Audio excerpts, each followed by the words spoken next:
Glória a Deus, louvado seja o Senhor, irmãos. Deus é bom e a sua palavra é verdade. Glória a Jesus, Ele é soberano, vive e reina para sempre. Vamos meditar na palavra de Deus, irmãos. E depois, como eu disse na última terça-feira, nosso último culto, nós vamos tirar um tempo de oração, tá certo?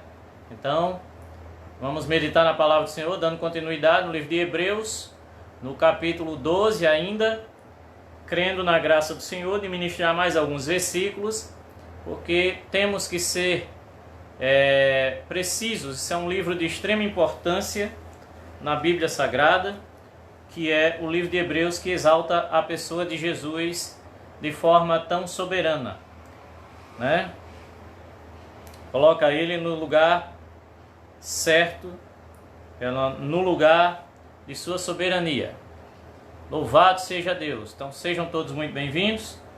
Vai pegando sua Bíblia, vai deixando ela no ponto já, ok? Eu quero só dar uma revisão breve, um pouco diferente de terça-feira, né?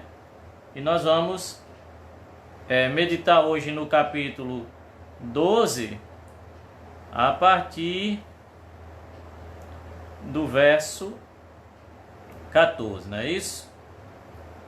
Isso mesmo, a partir do verso 14. Então, dando aqui uma revisão breve, Hebreus, escrito em aproximadamente 60 a 70 depois de Cristo.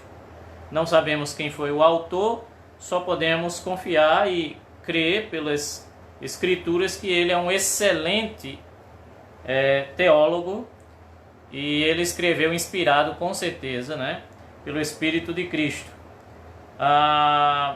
Esse livro trata da superioridade de Cristo, e ele foi escrito no momento em que muitos irmãos estavam desviando de sua fé. Alguns irmãos que haviam se convertido do judaísmo, né, estavam desistindo da sua fé por motivo de perseguição e por motivos também teológicos. Tinham pessoas que estavam desistindo porque estavam pensando em voltar para o judaísmo, porque estavam sendo incentivadas por falsos mestres de que o judaísmo era a verdadeira religião e que só se podia experimentar da ressurreição dos mortos aqueles que praticassem as obras de Moisés. Então tinha que praticar as obras da lei, escritas por Moisés, melhor dizendo, e só praticando essas obras é que a pessoa poderia ser salva em Cristo. Então era uma mistura muito grande. Também havia o gnosticismo, que estava tomando forma no primeiro século, e eu já falei para vocês isso anteriormente. Quero só dar uma breve revisão para nós chegarmos no capítulo 11. Lembrando, capítulo 1, Cristo é apresentado como Filho de Deus e superior aos anjos. Então, o tempo todo, o autor aos Hebreus fala que Cristo é superior a uma determinada categoria de seres, de pessoas, de personagens do Velho Testamento, ou ele é superior ao sacerdócio. Ele é apresentado como Cristo sendo maior que tudo, que os judeus principalmente conheciam. Então é um livro escrito numa linguagem que nós precisamos nos aprofundar para poder extrair o melhor da escritura aqui do livro de Hebreus. Por quê? Porque tem coisas que nós lemos e alguns de nós não conseguem compreender. Por isso é importante um estudo. Porque os judeus compreendiam de cara, né? Que era uma linguagem falando da história deles, alguns exemplos do Velho Testamento dados. Eles passavam a vida inteira ouvindo esses exemplos. É como falar da cruz de Cristo para nós. Mesmo quando nós estávamos perdidos no mundo, nós já éramos, de certa forma, evangelizados porque sabíamos da cruz. Os judeus já sabiam de Moisés, já sabiam do Velho Testamento. Desde a sua infância, eles eram ensinados a respeito disso. No capítulo 2, Cristo é o Filho do Homem, superior aos anjos e sumo sacerdote compassivo. No capítulo 3, Cristo é apresentado como superior a Moisés. E também no capítulo 3 é falado sobre o perigo da incredulidade, né? Ele já prepara para uma verdadeira fé os seus ouvintes. No capítulo 4 ele fala sobre a questão do descanso, né? e nós ensinamos para vocês que o verdadeiro descanso do crente é a obra consumada de Cristo Jesus, né? O que Cristo fez levou a igreja ao descanso, o descanso das obras, para viver o descanso de suas próprias obras, né? Nós descansamos do trabalho para entrarmos apenas na vida que é pela fé. Capítulo 5, capítulo 6 apresentam Jesus como sumo sacerdote superior, ok? E também como um sumo sacerdote que apresenta um pacto ou uma aliança superior. Capítulo 7, ele é falado como sacerdócio da ordem de Melquisedeque. No capítulo 8 é falado que o antigo pacto ou a velha aliança era um símbolo e que já estava prestes a mudar para uma nova aliança, né? Era um símbolo, uma sombra da nova aliança. No capítulo 9 é descrito que os sacrifícios que eram praticados no santuário, eles eram imperfeitos. Ou seja, o sangue de bodes, de touros, tudo aquilo que a gente falou, tudo aquilo era imperfeito para salvar, para perdoar completamente os pecados. Só o sangue de Cristo é que foi capaz, por ser o próprio Deus, né, o sangue do próprio Cristo, é que seria e foi capaz de perdoar os nossos pecados, lavar os nossos pecados e nos tornar verdadeiramente novas criaturas perdoadas. Então, o sangue de bodes, o sangue de cordeiros, o sangue de aves, nenhum era capaz de tirar a raiz do pecado do homem, o poder do pecado, mas o sangue de Jesus nos lavou. Aí nós chegamos no capítulo 10, que fala sobre começa a se ensinar que o justo vive da sua fé, e uma fé que se baseia no que você acabou de aprender sobre Cristo. Capítulo 11, nós já sabemos, fala sobre fé, o que é fé, e sobre os personagens do Velho Testamento que viveram pela fé e são exemplos para a nossa vida hoje. E aí nós chegamos no capítulo que nós estamos já chegando quase no final aí da carta, melhor dizendo, do livro de Hebreus, que fala sobre a perseverança no meio da tribulação. A perseverança em quê? Perseverança na fé, em não desistir da fé. E essa perseverança, ele agora vai mais longe e nos chama para olhar o exemplo de Cristo. Então, nós temos meditado nesse capítulo 12. No início foi falado sobre Cristo como sendo aquele que é o mediador, aquele que é o sacerdote perfeito. Nós devemos olhar para ele e ficar com os olhos fixos nele, porque ele suportou a cruz, mesmo sendo a vergonha, né? E aí nós falamos no último culto sobre este tema tão abençoado, que é sobre, como você pode ver aí no verso 4, né, que nós não lutamos até derramar o nosso sangue na luta contra o pecado, e vem aquelas questões de que o Senhor corrige ou disciplina o seu filho a quem ama.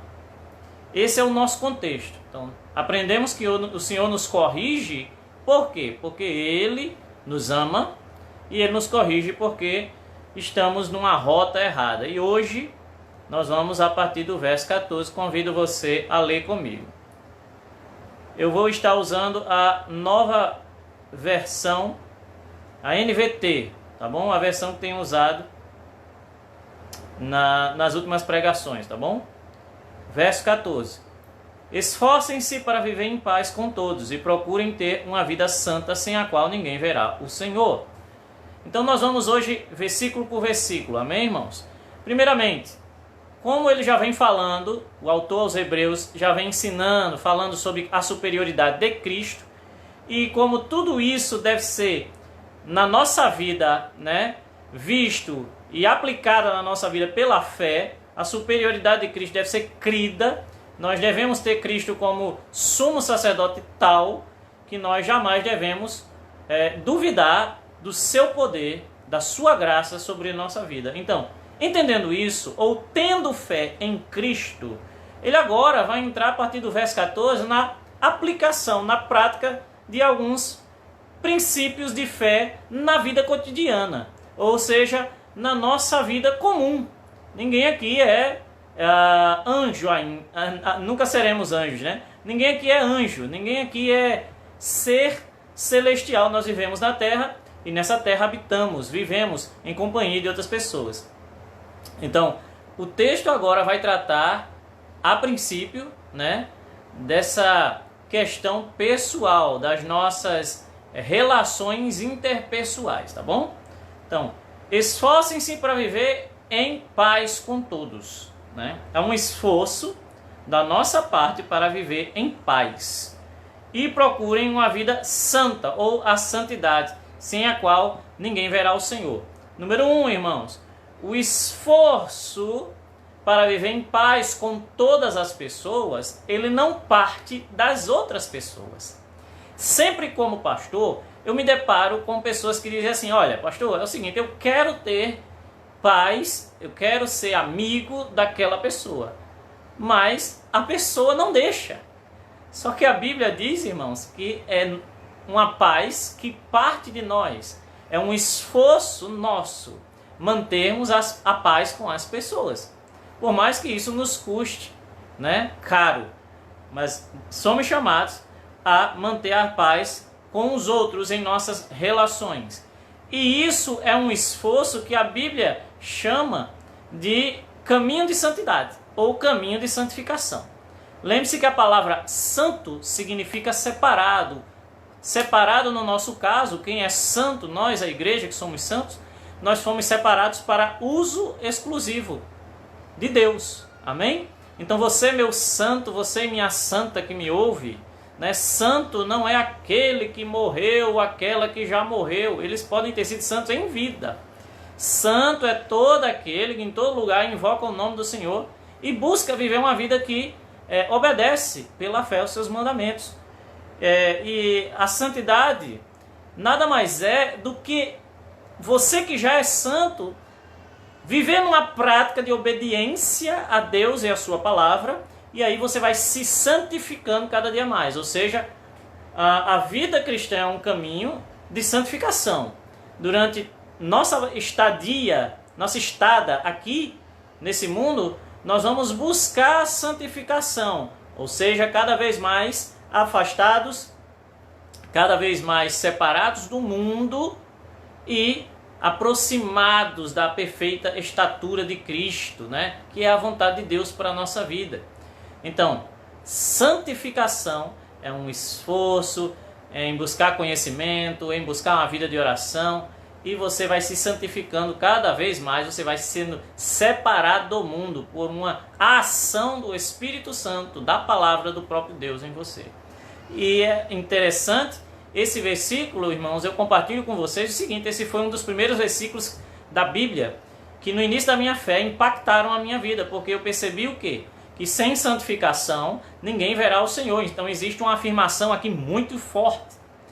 A afirmação é: um verdadeiro eleito, alguém que foi salvo, alguém que foi perdoado, ele vai se inclinar para a vida de santificação.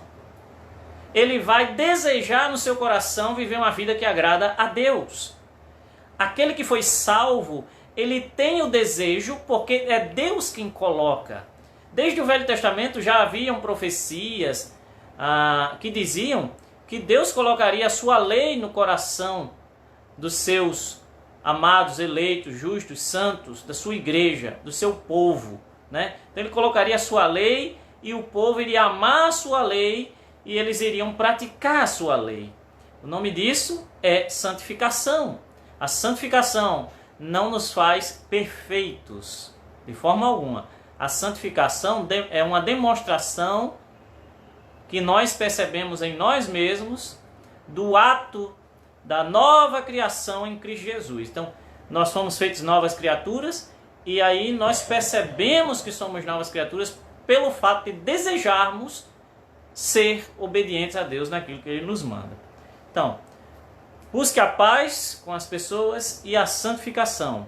E aí nós entramos no verso 15, que é uma prática bem simples, nós não vamos nos deter muito aqui, porque é muito clara a leitura, mas tem muito a ver com o que estamos vivenciando no momento. Cuidem uns dos outros, verso 15, cuidem uns dos outros, para que nenhum de vocês deixe de experimentar a graça de Deus. Fiquem atentos para que não brote nenhuma raiz venenosa, em algumas tradições raiz de amargura, né? Aqui diz venenosa e de amargura, que cause perturbação, contaminando a muitos. Veja só, a ideia do verso 15, irmãos, do escritor aos Hebreus, é que nenhum de nós permita que a graça de Deus se torne em vão, ineficaz, anulada em nossa vida. E o que seria capaz de anular o poder da graça de Deus em nossa vida? É exatamente, isso está ligado ao verso 14 que nós meditamos. Veja só, aquele que busca a santidade, que busca fazer a vontade de Deus, ele também vai buscar ter uma boa relação com as pessoas. Se possível, tenhas paz com todos. É o que a palavra de Deus nos ensina. Então, aquele que nasceu de novo, nova criatura, perdoado, ele procura ter uma boa relação com as pessoas. E essa boa relação vai fazer com que você experimente a graça de Deus na sua vida, né? Porque, veja só, o próprio livro de Hebreus fala no capítulo 10, e vocês já estudaram sobre isso, que nós não devemos deixar a nossa congregação, como é costume de alguns, né? E ele continua, o autor, dizendo, pelo contrário, estimulem-se uns aos outros no amor. O convívio com as pessoas faz com que cresçamos espiritualmente, faz com que cresçamos em nossa fé. Por quê? Porque não é fácil conviver com as pessoas. Então tem que ser um ato de fé, tem que ser pela fé. Você vai encontrar pessoas com quem você se identifica facilmente e tem pessoas que você não se identifica. E aí você tem que amar essas pessoas, perdoar essas pessoas como Cristo te perdoou. Isso é um ato de fé. E isso fará com que experimentemos a graça de Deus em nossa vida. Mas o X da questão, o tema central desse verso 15 está nos ensinando, como eu disse, que tem muito a ver com o que estamos passando agora. Tem muito, o que o autor quis dizer é que está ao nosso alcance ajudar os outros, ok? Socorrer. Quando ele diz, cuidem uns dos outros, né? E nós estamos vivendo um momento, irmãos, que como igreja, nós não podemos apenas esperar pelo pastor. Vocês perceberam isso? Vocês não podem apenas esperar pelo seu líder, por alguém que exerce autoridade eclesiástica sobre vocês. Está ao nosso alcance ajudar uns aos outros. E isso vai fazer com que experimentemos a graça de Deus. Porque é na fraqueza muitas vezes que nós ajudamos o outro. É quando você entende o que Jesus falou, que se até o teu inimigo te pedir a capa, dá também a túnica. Se o teu inimigo te pedir dá também 2. Ou seja, é quando nós experimentamos a graça de ter 2 quilos de feijão e dar 1 e ficar com 1. Simplesmente a graça, há uma graça nisto quando fazemos. Amém? Então, ele fala sobre a raiz de amargura que brotando pode causar, né, o efeito contrário a tudo que eu estou dizendo.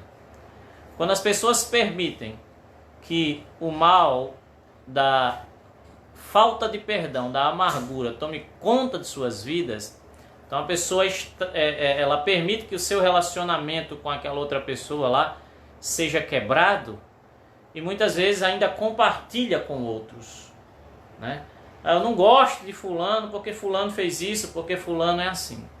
Só que a Bíblia diz que quando nós permitimos que esse tipo de ação se construa no nosso meio como igreja, além de sairmos da prática do amor, né? Algo ainda que muita gente não pensa vai acontecer, que é a anulação da graça de Deus em nossa vida. Então, o conselho do autor aos Hebreus é: façam bem uns para os outros, cuidem um dos outros. E se tiver alguma amargura, algum rancor entre vocês, né, não permita que isso se instale, que isso cresça, para que isto crescendo no nosso meio não venha impedir que a graça de Deus opere. Olha que coisa importante, irmãos. Escute com muita atenção para que eu conclua essa parte. Se você tem dificuldade de perdoar alguém, saiba que essa dificuldade de perdoar alguém não afeta apenas a você, mas todo o corpo de Cristo. Todo o corpo de Cristo. Por quê? Porque isso impede que a graça de Deus opere ainda mais no nosso meio. Uma certa vez, eu estava ouvindo um irmão que deve ter mais ou menos 45 anos, que ele é crente, é um senhor de idade. Eu quero compartilhar uma coisa que ele falou, muito interessante. Ele disse que durante esse tempo que ele tem estudado a Bíblia, e durante a vida dele, que ele tem quase 70 anos, ele disse: durante a minha vida eu tive muitas experiências com Deus e uma coisa eu percebi. Quando Deus derrama a sua graça e abençoa uma pessoa, quem está perto é abençoado também. E às vezes até o incrédulo. E quando você olha isso na Bíblia, realmente é assim, né? Israel, quando entra na Terra Prometida, várias nações que estabeleceram amizade com Israel, Deus abençoou aquelas nações, mesmo que essas nações, algumas tenham se tornado servas de Israel. Eles eram prósperos pela aliança que fizeram com Israel. Eles experimentaram a prosperidade do Senhor em suas vidas. Então, quando Deus abençoa um indivíduo, Ele não abençoa só aquele indivíduo, Ele vem com sua graça e abençoa quem está perto também. Porém, tem o outro lado da moeda. Quando Deus castiga, ou quando Deus na Bíblia exorta, quando Deus derrama a sua ira, há alguns que estão perto também, que não tiveram diretamente a ver com aquele assunto, né? Eles são atingidos. Por isso que o autor aos Hebreus está dizendo: não impeça a graça de Deus, permitindo que raiz de amargura se instale no nosso meio.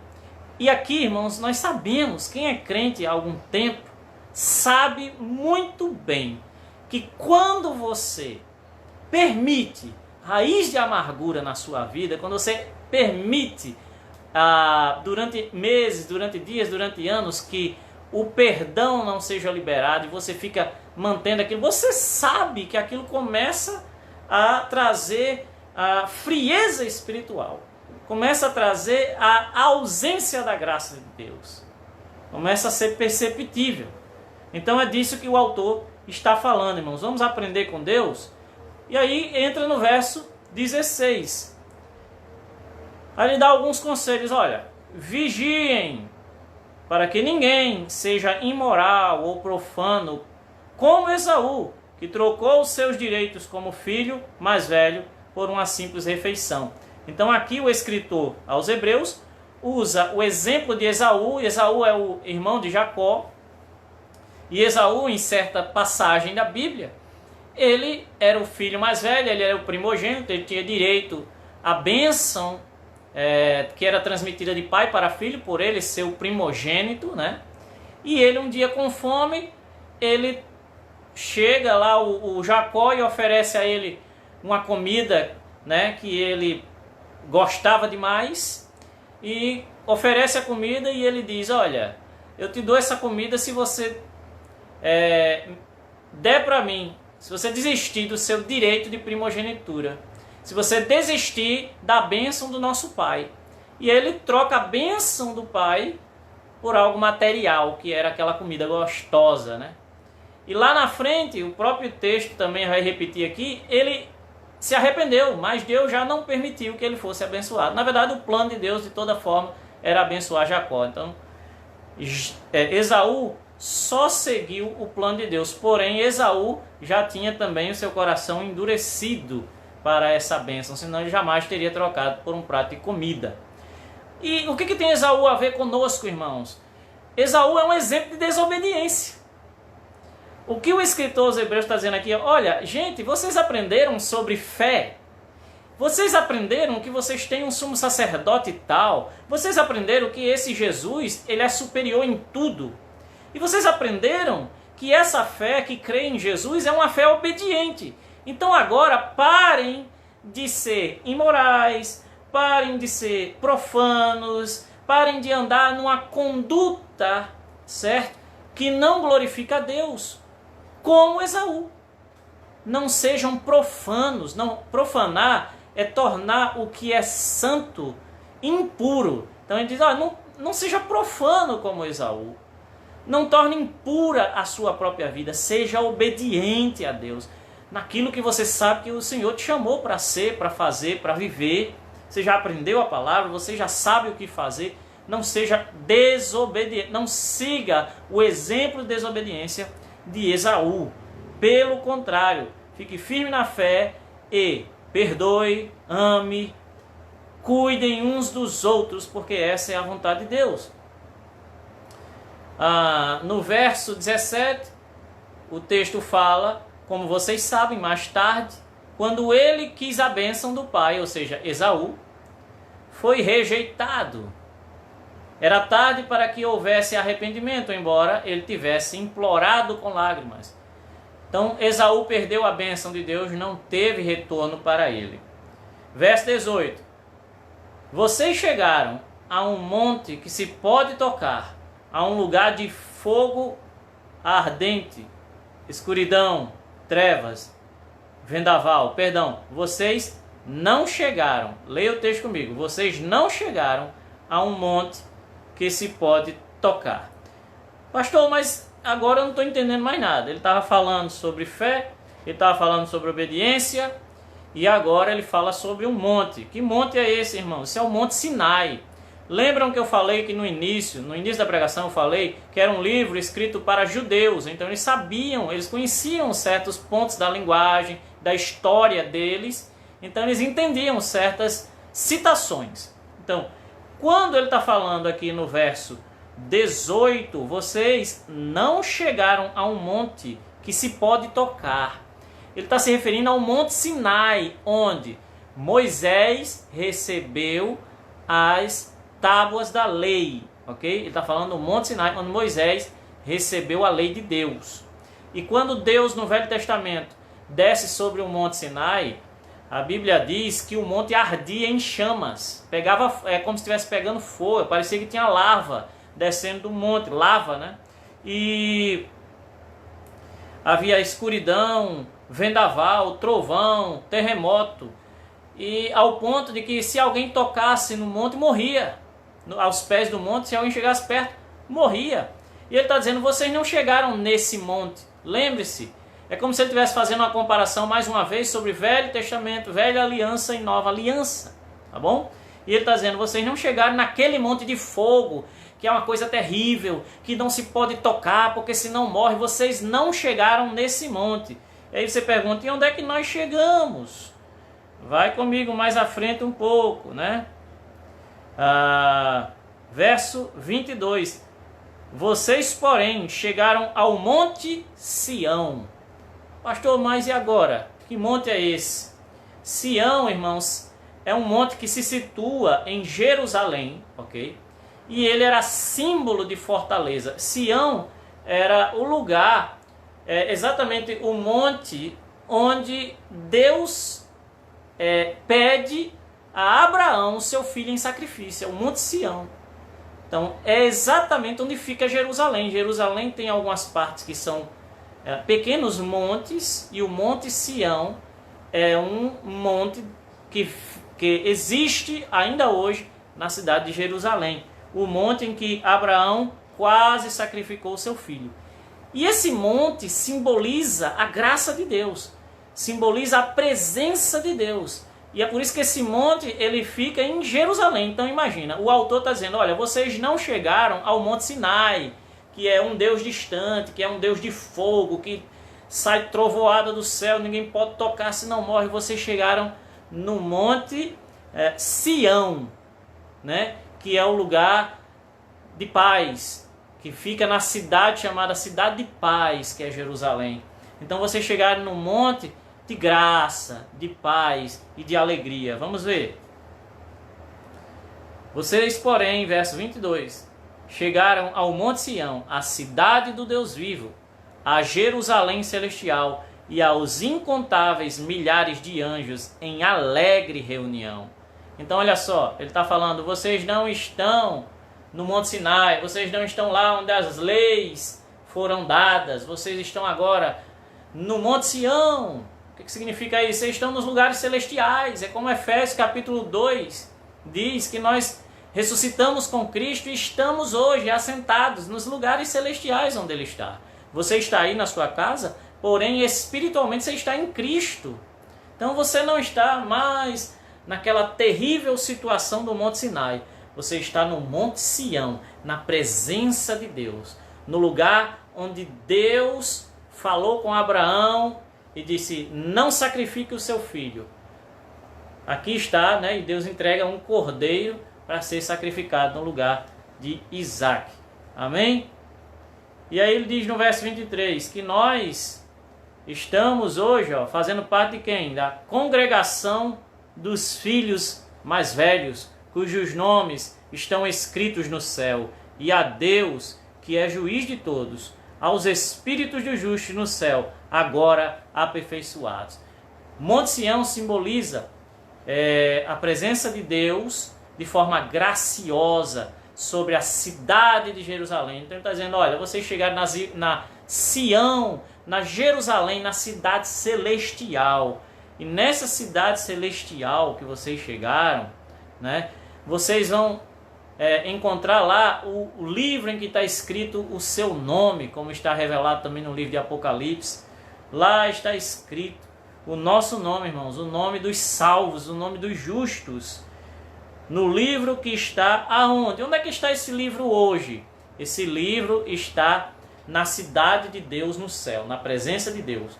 Existe um livro e neste livro estão escritos os nomes dos justos, dos salvos, dos que foram perdoados de todos os tempos.